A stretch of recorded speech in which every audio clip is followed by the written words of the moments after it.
ሰላም ሰላም ውድ የፒጃማ ቲዩብ ተከታታዮች እንደምን ቆያችሁኝ? ዛሬም እንደተለመደው ለእናንተ አሪፍ ያልኳቸውን ቪዲዮዎች መረጥ አድርጌ ይዤላችሁ መጥቻለሁ። ከእናንተ የሚጠበቀው እስከ ቪዲዮ መጨረሻ አብራችሁ መቆየት፣ ላይክ፣ ሸር፣ ሰብስክራይብ ማድረግ ብቻ ነው። ልክ እንደተለመደው አሪፍ ግጥም ሰምተን ወደ ቪዲዮ። ያ ከንቱ ኦቴሎ ፍቅሩን ሲመሰክር ሲያወራላት ገና ጨረቃ ነሽ አላት ያቺን ዴዝዴሞና። ያ ሮሚዮ ደግሞ ጁሊየትን ሲያደንቅ ፀሐይ ነሽ ይላታል ከሁሉ የምትደምቅ። እኔ ግን ኦቴሎን አይደለው እንደዛ ሌላትን መወዳትን ቆንጆ ጨረቃ ደጅ እንጂ አታደምቅም ጎጆ። ሲያሻት ትወጣለች ሲያሻት ትቀራለች በኮከብ ታጅባ፣ በእጅ አትዳሰስ ልብ ውስጥ አትገባ። ሲያሻት ለምትገባ ሲያሻት ለምትወጣ ምን አገባኝና ጨረቃ ነሽ ብዬ በናፍቆት ምቃጠል በስስት ምቀጣ። ደሞ እንደ ሮሚዮ ምንም በወዳትም ፀሐይ አልላትም። ምክንያቱም ቀኑን ትድመቅ እንጂ ምሽት ላይ የለችም። እኔም ወዳት ሴት ፀሐይ አይደለችም። ፀሐይ ነሽ ከምላት ደመና ነሽ ብዬ ይሻላል ማክሮፏ። ዓለም በሚያስጨንቅ በዚህ ዘመን ሙቀት ማቃጠል ነው ትርፏ። እና ለኔ የኔ ቆንጆ ኮከብ ከደመና ፀሐይ ከጨረቃ አትኩራ የምትዳስስ የምታርቅቃ ሁሉን የምታስተውል በጽኑ ልቦና ጨረቃን ከኮከብ ፀሐይ ከደመና የማትለዋወጥ ጊዜዋን ጠብቃ አገናዝባ የምትቆም ሁሌም ተጠንቀቃ ቀና ብዬ ሰዓት የምታደርግ ሐሴት ቦታ ማትቀይር ሰማይ ነች የኔ ሴት። አመሰግናለሁ። እቺ አረ ችግር የለውም የምትባል ቃል ለምዶብኝ ነው እንጂ በጣም ችግር አለው። ችግርማ አለ። ዘመድ ቤት ሄጄ ቡና ሳልጠጣ ነው የሚመጣው። በማን ምክንያት? በችግር የለውም ቃል ምክንያት። ዲሽ ሰርቼ ገንዘብ ሳልቀበል ነው የሚመጣው። በማን ምክንያት? በችግር የለውም ምክንያት። በችግር የለውም ምክንያት ስንት ነገር ነው ያጣው። ችግር የለውም። እቺ ችግር የለውም ግን እኮ ሁሉም ጋር አለች። አሁን ለምሳሌ ካፌ ሄደሽ ከጓደኞቻችን ጋር ካፌ ሄደን ሂሳብ ሊከፈል ሁሌ አረ ችግር የለውም እኔ እከፍላለሁ፣ አረ ችግር የለውም አንልም? ምን ትላላችሁ? Ahora sí, desde ahora en adelante se la van a pellizcar.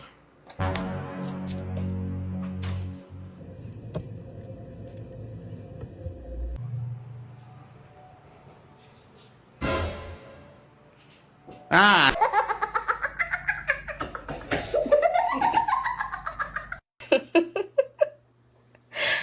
ቆልፈ ሞተሃል ቆለፍክ ብሎ ነው አሁን እንዴ?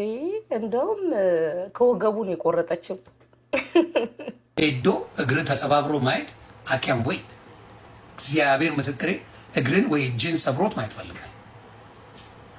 አለቀ።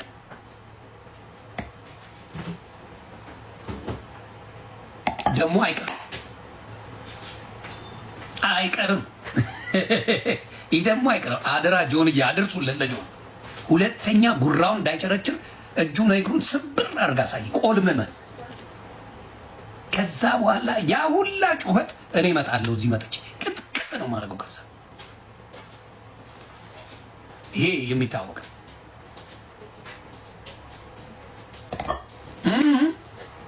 አድርሱልኝ በደንብ ሴዶን ሰባብሮ ያሳይልኛል።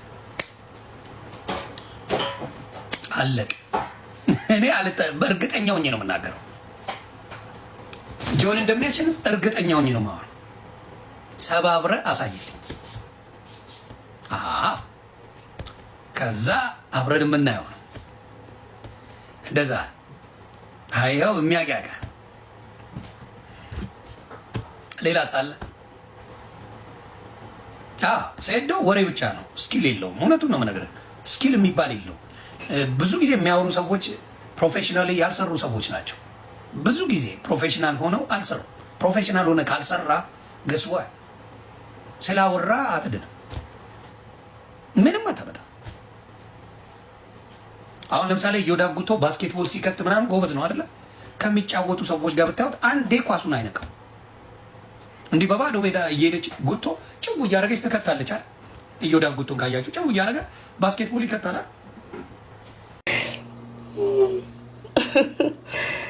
እናንተ ምን ይመስላችኋል? እኔ ዜዶ የሚያሸንፍ አይመስለኝም። የሚያሸንፍ አይመስለኝም። እስኪ የእናንተን ግምት ቋ ያለ ወጣት ነው ምቶች ይቆ ተከሻ ሰፋ ብሎ ይሄ ከብድ ማስከበር ነው። ቆንጆማ ነው ኦፍ ኮርስ እንዴ ልቅም ያለ እንደማ እንዳልችባ ተማረ ሲወርስ ያቀራም እንዳይሆን ቢብዬ ሊብዬ ጠራውት። የተማረ ነው ዲግሪው ዲፕሎማው ከዚህ በኋላ ልማር ብሎ ቢ ዩሮፕ ሄዶ የሚማር ነው። እኔ 7 ሰዓት ነው የምገባው 8 ሰዓት ነው የምገባው። ምክንያቱም ስራዬ ባህል ነው ታወቀ እና እኔ አንድም ከሱ የምፈልገው ነገር ነበር። ማይ ስዊት ማይ ላቭ ሚለኝ በላሽ ጠጣሽ የሚለኝ ነው የምፈልገው። እሱ ደግሞ ከዛ ማህበረሰብ የወጣ ስላልሆነ ከማይ ስዊት ከዛ አይደለም የወጣው። እኔ ማይ ስዊት ውስጥ ነኝ ያለሁት፣ እሱ ደግሞ ከማይ ስዊት ውጭ ነው ያለው እና በላሽ ጠጣሽ አይለኝም። ልጋብዝሽም አያውቅም። ምንድነው የሚያውቀው? ምንድነው የሚያውቀው? አይ እንዴ ነይ እራት እንብላ አረፍ በይ ምሳ እንብላ አይልም። ይሄ እኮ ነው ማለት በላሽ ጠጣሽ ካላለ እሺ ከሱ ማይ ስዊት ካላለ ምንድነው የሚያውቀው? እራት ካላበላ ነይ እንብላ ካላለ ካላዝና እንጆይ ካላረግ እንጆይ አብራችሁ ያው ስራ በቃሽ እንጂ ሪላክስ አድርጊ ብሎ ካላለ ምን ዋጋ አለው? መታቀፍ ብቻ ዋጋ የለውም። አዎ ታድለሽ ልቀፍ ይላል። ልቀፍ ግን ይላል። ልቀፍ ለቀሳይ አትሊስት ታዲያ አንቺ ለምን ልቀፍሽን ጠላሽው? ማለት ልቀፍሽ እኮ አንድ የፍቅር መገለጫ ማየት በተግባር ምን ዋጋ አለው? ብቻውን እሱ ይሰራል ነው እውነቷን እኮ ወስዶ እንጂ ካላረገኝ ታዲያ ምን አማረሽ ካላለኝ ሪላክስ አድርጊ ብሎ ካላለኝ ምን ያደርግልኛል? እውነት ነው እንዴ መጥቼ ማመተኛ ማሻንጉልት እኮ ያሻንጉልት ባሌ ያለ ምን ዋጋ አለው? ለምሳሌ ያው የእቺኛ ከመኪኔ ጋራ ባላርገው መኪና ውስጥ ጀት ነው አሻንጉልት ናት። ቀዩ አሻንጉልት አብራሽ ተኛለች። መኪና ውስጥ ቁጭ አደርጋታለሁ። ባሌ ነው። እዚህ ደግሞ ስመጣ ደግሞ ሌባ እያስቸገረኝ ስለነበረ ጎን ያስተኛዋለሁ። ማን ሌባ ይከላከላል? ይሄ ነው ባለ። ኦኬ ታዲያ አሁንም ጠላሽቷ ቡና እንድሰጠው ሌባ ይከላከላል። ነው ባሌ ሰማሽ? እንደዛ 7 ሰዓት 8 ሰዓት ስገባ ድራይቭ ሳደርግ በጎን ያስቀምጬ ጃኬቴና ልብስና ይዤ እመጣለሁ።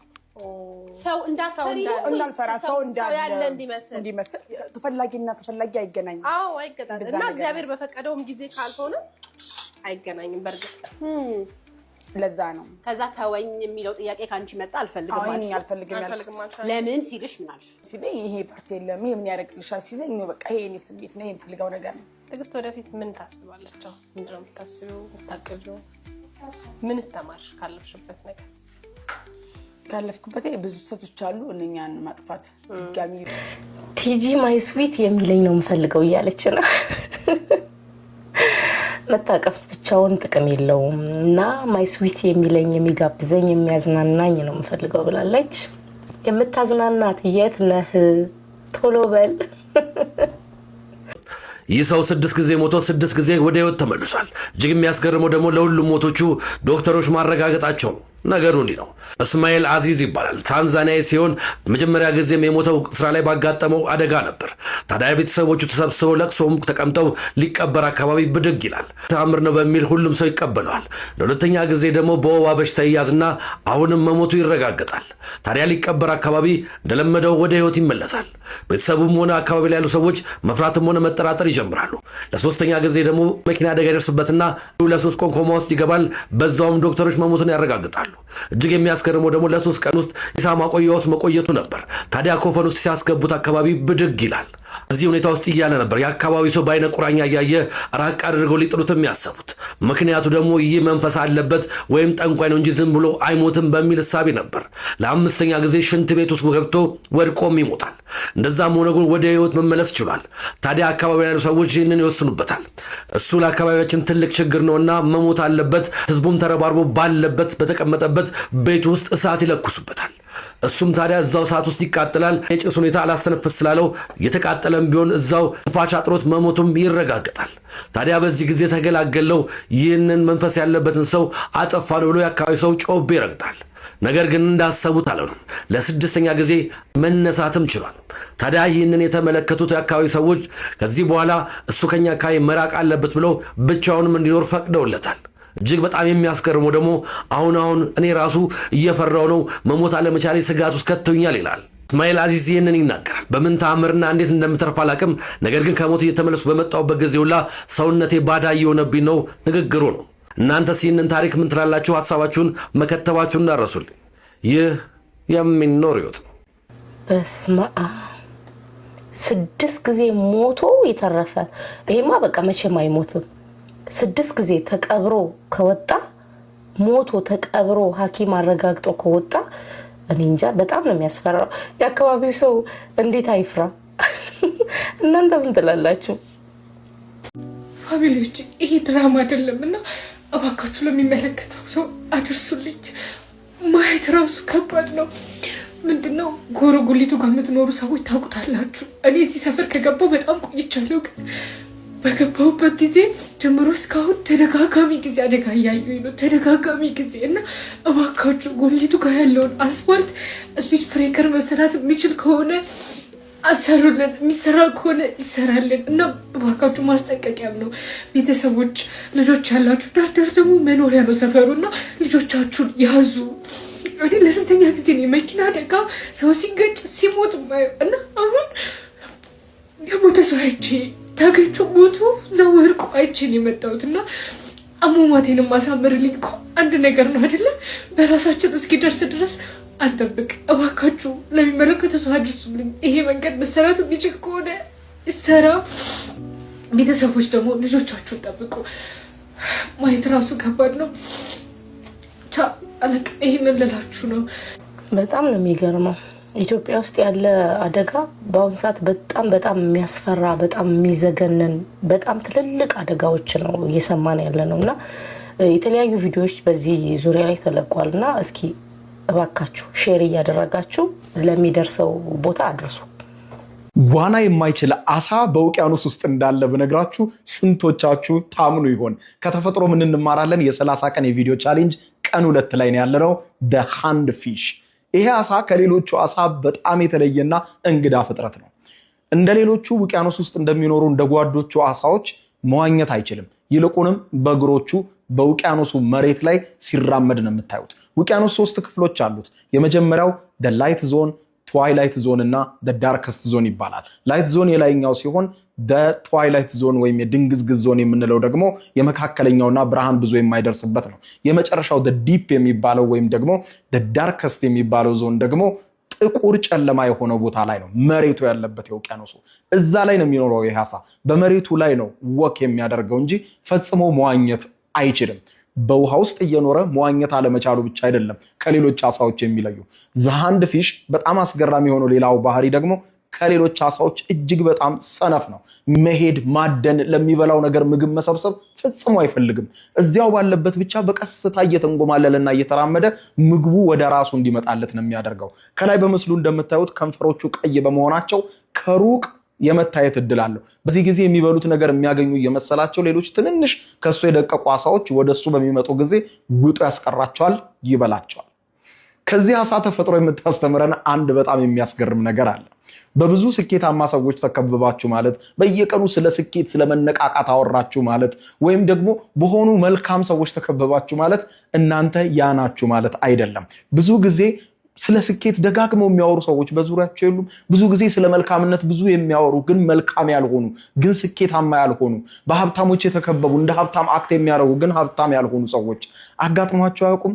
በአንድ ነገር ውስጥ መሆንና የዚያ አካል መሆን ፈጽሞ የተለያዩ ነገሮች ናቸው። ብዙ ሰዎች መንፈሳዊ ነን፣ እዚህ ቦታ እንሄዳለን፣ እዚህ ቦታ እንሄዳለን እያሉ የሃይማኖት ተቋሞቻቸውን ስም ሲጠሩ ታያላቸው። ግን በተግባርም በድርጊትም የዚያ አካል አይደሉም። መንፈሳዊ ቦታ ይመላለሳሉ፣ ግን ቃላቸውም ድርጊታቸውን ፈጽሞ መንፈሳዊ እንደሆኑ አያሳይም። የሚገኙበት ቦታ ማንነታቸውን አልሰራውም። እኔም እላችኋለሁ ተፈጥሮ በዚህ አሳ በኩል የምታስተምረን አንድ ነገር ነው። በውቅያኖስ ውስጥ ሰርጎ እንዳለው በጥልቁ ላይ እንደሚኖረውና ዋና እንደማይችለው አሳ አትሆኑ። እዚያ ነገር ውስጥ ካላችሁ ያንን ነገር የምትናገሩትን ሁልጊዜ የምታወሩለትን ነገር ኑሩት ልላችሁ ፈልጋለሁ። በጣም ነው የሚገርመው። የሆነ አንዳንድ ጊዜ ከሰው ጋር እንደዚህ ስታወሩ የሆነ ማውራት ማለት የፈልጋችሁትን ነገር ልክ አንዱ ወይ ካጠገባችሁ ያለ ሰው አውርቶ ልን ነበር እኮ አሁን ልናገር ስል ብላችሁ አታውቁ? ውስጥ ያለውን የተናገረው በጣም ደስ የሚል ነው። ኖ ኮመንት። እንጀራ በወጥ ስንት ነው? አንድ እንጀራ በወጥ 150 ብር። አልበላም ምን ነው እንደውም እኛ ጋር ርካሽ ነው። አይ የነጋዴው ሆቴል አልበላም። የነጋዴው ሆቴል አልበላም። 150 ብር አንዲት እንጀራ። አንዲት እንጀራ በሽሮ ወጥ።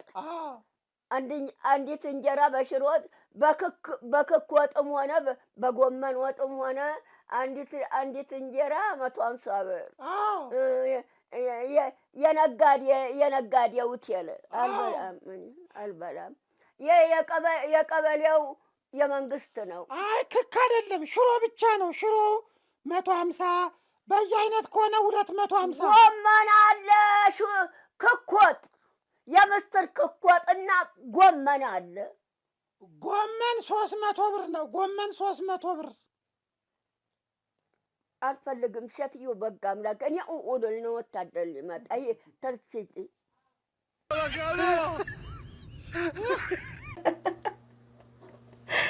150 ብር ገባ ብለው እማማ ዝናሽ ኡኡል ይሉ ነው።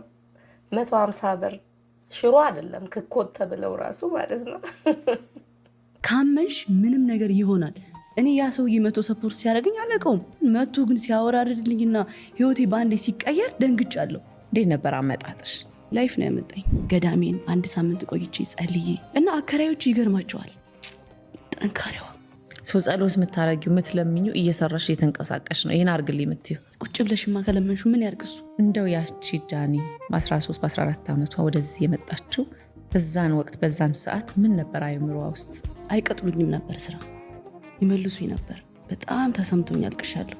ማናጀሩ መጣና ከባለቤቱ ጋር አውርቶ ልብሷን አስተካክለለትና ትይዛል። ባለሽ ነገር ቤተሰቦችሽን መርዳት የወደፊት ህይወቴ ስኬታማ ይሆናል። የኔ ልጅ ያላንቺ ማናለን ልጄ ጃ ይለኛል አባቴ ማለት ነው። በጣም ነው የሚወዱኝ። እናትና አባቶችሽን ሳታከብሪ እግዚአብሔርን እናውቀዋለን እንዴ? አንቺ በምትሰቃዩ ስቃይ ብዙ ይሳለቅብሻል። ብቻዬን ልሰቃይ እሱን መረጥኩ። ጉዳት አለው፣ በጣም ይጎዳል፣ ይሰባብራል። እሺ ማን ልመን? ለማን ላውራው? ጃኒ በፍቅር ተጎድታ ታውቃለች? አፍቅሬ ማልቀስ አልችልም፣ ተጎድቼ ማልቀስ አልችልም። ለጃኒ ያለቻት ጃኒ ናት። ወሬ አልወድም፣ ተግባር ነው የምወደው። የኔ ቆንጆ ጓደኛዬ፣ ፍቅረኛዬ ምን አልልም። እንደዚህ በተግባር ምን ያስደስተዋል? እንዲያርጊ እንዲያታርጊ እያለ የሚመራሽ የቤተሰብ አባል አልነበረም። ራስሽ ለራስሽ ነው የነበርሽው። እና ይህን አይነት አስተሳሰብ ራሱ እንዴት አገኘሽ? ከካሜራ ጀርባ ያለችው ጃኒ ደግሞ ኃላፊነት ያለባት የነገ ብዙ የሚያስጨንቃት ህልም መኖር የምትፈልገው። ከአንድም ሁለቴ ጥፋት አጥፍቻለሁ። ስህተቴን አንድ ቀን ደግሜው አላውቅም። በጣም ነው የሚገርመው። እኔ እንደዚህ አይነት አስተሳሰብ አላት ብዬ እውነት አስቤ አላውቅም ነበር። ለምን ብዙ ጊዜ የማየው እብድነቷን፣ ችኩልነቷን ምናምን ነው እና ልጅነት ያጠቃታል ብዬ ነበር ማስበው።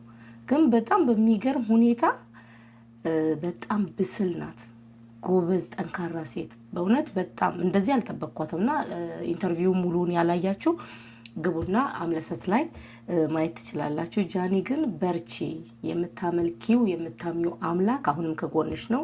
በርቺ ነው የምለው። ሻት አሳዛኝ ዜና ተሰምቷል። አርቲስት በረባት ህመም ከዚህ ዓለም በሞት መለየቷ ተሰምቷል። ለመላው ቤተሰቦቿና ለወዳጅ ዘመዶቿ መጽናናትን እመኛለሁ። ነፍስ ይማር። በጣም ነው የሚገርመው። በህይወት ያለን ሰው ምን ለማግኘት ነው ምን ለማግኘት ብለው ነው ሞተች እያሉ እየለጠፉ ነው። እና በጣም ብዙ ሚዲያ ላይ ብዙ አርቲስቶች ሞተዋል እየተባለ ቪዲዮ እየተሰራባቸው ነው። ከነዛ ውስጥም አንዷ ነች ሄለን። ይሄንን ቪዲዮ ካየች በኋላ ያለችው አለ። እሱን እንስማና አንድ ላይ ሀሳብ እንሰጣለን። ሰላም፣ እንዴት ናችሁ ቤተሰቦቼ? ሰላማችሁ ብዝት ይበልልኝ። በእንደዚህ አይነት ቪዲዮ መጥቼባችሁ አላውቅም። እንግዲህ ዛሬ ሁላችሁም ላልሰማ እንድታሰሙልኝ ኮፒ ሊንክ እያደረጋችሁ ሪፖስት እንድታደርጉልኝ እለምናለሁ። ያለው ነው እንግዲህ ምን እንደምትጠቀሙ ባላቅም የኔ ሞት ያስደስታችሁ ሰዎች እግዚአብሔር ልቦና ይስጣችሁ ከማለት ምንም ማለት አልችልም። ለኔ ደግሞ እናንተ የተመኛችሁልኝ መጥፎ ነገር እግዚአብሔር በጥሩ ነገር ለውጦ ሁሌ እየሰጠኝ ስለሆነ አመሰግነዋለሁ አምላኬን ፈጣሪን። እኔ እንኳን ልሰራ የተገደድኩት ያው ቤተሰቦች በጣም እየደወሉ በጣም ስለደነገጡ ጓደኞቼ ምናምን ነገር ሲደነግጡ ሳያቸው ለዛ ነው ለመስራት የተገደድኩትና ሄለን በርሄ ሞተች እየተባለ ፌክ ኒውስ የሚሰራው እንግዲህ እግዚአብሔር ልቦና ይስጣችሁ። ሴትም ኮሽ እግዚአብሔር ልቦና ይስጥሽ። ፈጣሪ እንግዲህ ልቦና ይስጥሽ ከማለት ልቦና ይስጥ ከማለት ውጪ ምለው ነገር የለኝም። እኔ እንግዲህ ፈጣሪ አምላኬ ፈጣሪ ሁሉ ጊዜ በደስታ እያኖረኝ ነው ያለው። ከዚህም በኋላ ደግሞ በደስታ በቤቱ እንደሚያኖረኝ ደግሞ ምንም ጥርጥር የለውም። ከዛ ውጪ ግን ያው የሰውን ፍቅር ያየሁበት እንደዚህ በዚህ ልክ ሰው ይወደኛል እንዴ ብዬ በጣም የተገረምኩበት ነው። ሁሉም ደንግጦ ነው ሲደውል የሚጨነቀው። ደስ የሚለው ግን እህቶቼ ሁሌ ደቂቃ ሳንደዋወል ስለማንል እነሱ ያው አጠገባቸው ስላለው አልገረማቸው። ሌላ የሩቅ ጓደኞቼ፣ ቤተሰቦቼ፣ በጣም የቅርብ ደግሞ ቤስት ፍሬንዶቼ በጣም ደንግጠው ነው የደወሉልኝና እባካችሁ ስለ ፈጣሪ እባካችሁ አምላክን የምትፈሩ እግዚአብሔር እንደው እግዚአብሔር አለ እኮ እግዚአብሔርን ፍሩ። እንግዲህ የላችሁም እግዚአብሔር መፍራት ትልቅ ነገር ነው በእውነት። የኔ መሞት ለእናንተ የሚሰጣችሁ ነገር ካሳ አሮን ያለ ነገር አይመስለኝም እና በከንቱ ዝም ብላችሁ አትባዝኑ። አምላክ የሰጠኝን አምላክ የፈቀደልኝን እድሜ እስከምኖር እሱ ነው ፈቃጁም ወሳጁም አድራጊውም ፈጣሪው። ስለዚህ በሱ ስራ ባትገቡ ብዬ መልእክቴን አስተላልፋለሁ። እኔ ግን በህይወት አለው የምትወዱኝ የምታከብሩኝ ወዳጆቼ አለሁላችሁ ለማለት ነው። ሁላችሁም ኮፒ ሊንክ ሼር በማድረግ ላልሰማ አሰሙልኝ እላለሁ። መልካም ቀን ያድርግላችሁ። ወዳችኋለሁ። ቴንክ ዩ ቻው። አዎ እንዳለችው ነው። ደግነቱ ከቤተሰቦቿ አጠገብ መሆኗ ጥሩ ነው እና አሁን ራቅ ያለ ቦታ ለስራ ወጣ ቢሆን ቤተሰቦቿ እንደዚህ አይነት ዜና ከሷ ቀድሞ ሰምተው ምን አይነት አንዳንድ ሰው ስኳር በሽተኛም ሊኖር ይችላል፣ ህይወቱ ሊያልፍም ይችላል በዚህ አጋጣሚና እንደዚህ አይነት ዜና የምታወጡ ሰዎች ልቦና ይስጣችሁ እና ደግሞ በጣም ተጠንቀቁ። በእውነት ጥሩ አይደለም። ይሄንን ወሬ ባወራችሁበት እናንተም ቤተሰብ ጋር ሊደርስ ይችላልና ስለናንተ ማለት ነው። ሄሉ እንወድሻለን። በቅርቡ ደግሞ አዲስ ስራዬን ይዤ እመጣለሁ ብላለች። በጉጉት እንጠብቃለን። ቻው ሶሲ። አይውል ቻርሊ ስትመለስ ግን እንደወጣቱ ነው የምትመጣው ማለት ስትመለስ ማታ ስትመለስ አሁን እንደወጣቱ ነው የምትመጣው ነው።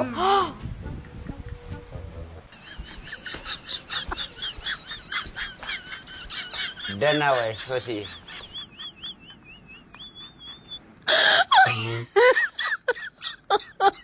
my god.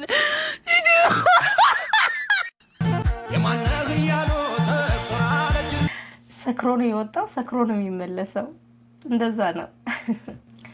ለዛሬ የነበረን እነዚህ ናቸው። እነዚህና ሌሎች አሪፍ ቪዲዮዎችን በድጋሚ ይዤላችሁ እንድመጣ ላይክ፣ ሼር፣ ሰብስክራይብ ማድረጋችሁን አትርሱ።